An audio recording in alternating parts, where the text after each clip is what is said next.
Hey folks, welcome to my channel. நம்ம talkies. இன்னைக்கு நம்ம சேனல்ல பார்க்க போற ரெசிபி வந்து பேபி பொட்டேட்டோ ஃப்ரை தான் பார்க்க போறோம். ஸோ தேவையான இன்கிரீடியன்ஸ் மெயினா பேபி பொட்டேட்டோ, அதுக்கப்புறமா கொத்தமல்லி, பச்சை மிளகாய், கருவேப்பிலை, ஜிஞ்சர், லெமன், எள்ளு.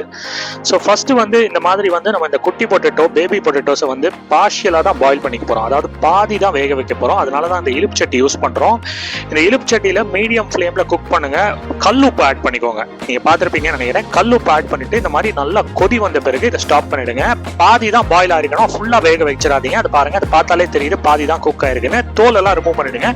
அடுத்தது வந்து ஒரு ஜிஞ்சர் சில்லி பேஸ்ட், பச்சை மிளகா ஒரு 4, அதுக்கப்புறமா ஜிஞ்சரோட 4-5 துண்டு, இந்த மாதிரி ஒரு கிரீன் பேஸ்ட் ஒன்று ரெடி பண்ணிக்கோங்க. குறைன்னு அரைச்சிக்கோங்க. அடுத்தது வந்து இந்த மாதிரி ஒரு ஃப்ரைங் பேன்ல தான் நம்ம இந்த பொட்டேட்டோஸை வந்து குக் பண்ண போறோம். இதுல வந்து எண்ணெய் ஒரு 4-5 ஸ்பூனு, சீரகம் ஆட் பண்ணுங்க. சீரகம் நல்லா பொரிஞ்சு வரும்பொழுது கருவேப்பிலை ஆட் பண்ணுங்க. அதுக்கப்புறமா சாட்டே பண்ணுங்க. ஸோ பொட்டேட்டோஸை வந்து நம்ம பாதி வேக வச்சிருக்கோம் இல்லையா, அதுக்கப்புறமா இந்த பேஸ்ட் ஆட் பண்ணிடுங்க. நம்ம ஒரு சில்லி, அதுக்கப்புறமா ஜிஞ்சர், இது ரெண்டும் போட்டு ஒரு பேஸ்ட் ஒன்று ரெடி பண்ணோம் இல்லையா, அந்த பேஸ்ட்டையும் ஆட் பண்ணிட்டு எண்ணெயோட நல்லா மிக்ஸ் ஆகட்டுங்க. அதுக்கப்புறமா இந்த பாதி குக் பண்ணியிருக்கிற பொட்டேட்டோஸை வந்து இதில் ஆட் பண்ணுங்க. ஸோ இந்த ஃப்ரைங் பேன்ல தான் நம்ம மீதி இருக்கிற குக்கிங்கை பண்ண போறோம்.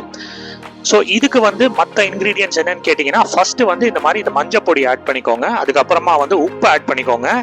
இதில் வந்து நம்ம சில்லி பவுடர்லாம் ஆட் பண்ண போகிறதில்ல. இது ரெண்டும் ஆட் பண்ண பிறகு நல்லா சாட்டே பண்ணுங்க.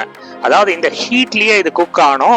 லோ ஃப்ளேமில் வச்சு குக் பண்ணுங்க. இது கம்ப்ளீட்டாக லோ ஃப்ளேமை, மன்னிக்கவும் ஸ்டார்ட் பண்ணும்போது சொல்ல மறந்துட்டேன்.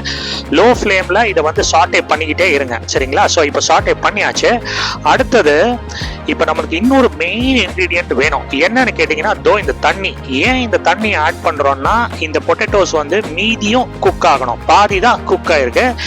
இப்படி குக் பண்றதுனால என்ன அட்வான்டேஜ்னு கேட்டீங்கன்னா, வந்து உள்ளுக்குள்ள சாஃப்டா வரும், வெளியில கொஞ்சம் ஹார்டா கிரன்ச்சியா இருக்கும். அதுதான் வந்து வித்தியாசம். ஸோ நீங்க இதை எப்படி வேணுமோ அப்படி செஞ்சுக்கோங்க. ஃபர்ஸ்டே வந்து ஃபுல்லா பாயில் பண்ணி செய்யணும்னாலும் செய்யலாம், தப்பு கிடையாது. பட் இந்த மாதிரி குக் பண்ணீங்கன்னா டேஸ்ட் வந்து வித்தியாசமா இருக்கும், சரிங்களா? ஸோ பாருங்க, அது குக் ஆகுது, தண்ணி எல்லாம் வத்தி போகுது. நீங்க அதை சாட்டே பண்ணிக்கிட்டே இருக்கணும். ஸோ தண்ணி கம்ப்ளீட்டா வத்திருச்சு பாருங்க. கொஞ்சமா தான் தண்ணி ஊத்துறேன், அந்த பேனோட பாதி அளவு கூட இல்லைங்க தண்ணி. ஸோ கம்ப்ளீட்டா இந்த தண்ணி எல்லாத்தையும் வத்தியாச்சு. பாருங்க, அந்த அவுட்டர் சைட்ல பாருங்க கிரன்ச்சியா வந்திருக்கு. இப்போ கடைசியா நான் இதுக்கு ஆட் பண்றது வந்து வெள்ளை எள்ளு. ஆக்சுவலா வெள்ளை எள்ளு, கருப்பு எள்ளு ரெண்டுமே மிக்ஸ் ஆயிருக்கு. லெமன் சிரப், அதாவது லெமன் ஜூஸ் ஆட் பண்றேன்.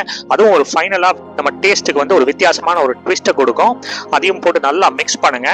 ஸோ கடைசியா வந்து கார்னிஷிங்க்கு வந்து நம்ம ஆட் பண்ணக்கூடியது யூசுவலா ஆட் பண்ற கொத்தமல்லி, அதை ஆட் பண்ணுங்க. அதுக்கப்புறமா பச்சை மிளகாய் அப்படியே ராவா ஆட் பண்றேன். போட்டு நல்லா மிக்ஸ் பண்ணுங்க. நம்மளுடைய பேபி பொட்டேட்டோ ஃப்ரை வந்து ரெடி ஆயிடுச்சு. வெளியில பாருங்க எவ்வளவு கிரன்ச்சியா இருக்குன்னு.